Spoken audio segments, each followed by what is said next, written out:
Hi guys, അരിയാഹാരം complete ആയിട്ട് ഒഴിവാക്കിയിട്ട് അതിന് പകരം ഈ സേമിയ ഉപ്മാവ് കഴിച്ചാൽ ഉറപ്പായിട്ട് നിങ്ങളുടെ വെയിറ്റ് കുറയുന്നതാണ്.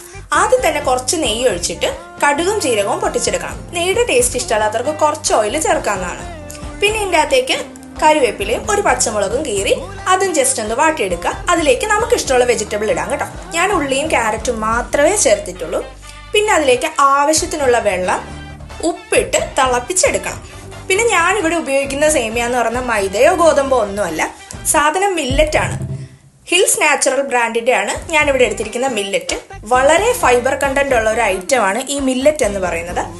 വെയിറ്റ് ലോസിനൊക്കെ ഏറ്റവും കൂടുതൽ സഹായിക്കുന്ന ഒരു ഐറ്റമാണ്. ഇതിലേക്ക് കുറച്ച് തേങ്ങയും കൂടി ഇട്ട് കൊടുത്താൽ നല്ല ടേസ്റ്റ് ആയിരിക്കും. തേങ്ങയ്ക്ക് പകരം ചിക്കനോ മുട്ടയോ എന്ത് വേണമെങ്കിലും നമുക്കിടാം. അതൊന്നും ചേർത്തില്ലെങ്കിലും തേങ്ങ മാത്രം ഇട്ടാലും നല്ല ടേസ്റ്റ് ആണ്. ഇതിന്റെ വെള്ളം വറ്റിച്ചെടുത്ത് അടച്ചു വെച്ച് കുറച്ചു നേരം നമുക്ക് വേവിച്ചെടുക്കാം. ഇത് വെന്ത് വന്നു കഴിഞ്ഞാൽ ഇത് ചൂടോടെ തന്നെ കഴിക്കാം. ചൂടോടെ കഴിക്കാൻ നല്ല അടിപൊളി ടേസ്റ്റ് ആണ്. വേറെ ഒന്നും നമുക്ക് ഇതിന്റെ കൂട്ടത്തിൽ വേണ്ട. അപ്പൊ ഈ ഒരു ഒറ്റ ഐറ്റം മതി നമ്മുടെ വെയിറ്റ് കുറയ്ക്കാൻ വേണ്ടി. വർക്കൗട്ട് ചെയ്യുന്നവർക്ക് അതും ചെയ്യാം. ഇല്ലെങ്കിലും അരിയാഹാരം കംപ്ലീറ്റ് ആയിട്ട് അങ്ങ് മാറ്റുക. എന്നിട്ട് ഇത് കഴിച്ചാൽ ഉറപ്പായിട്ടും വെയിറ്റ് കുറയും. അപ്പൊ അടുത്ത വീഡിയോയിൽ കാണാം.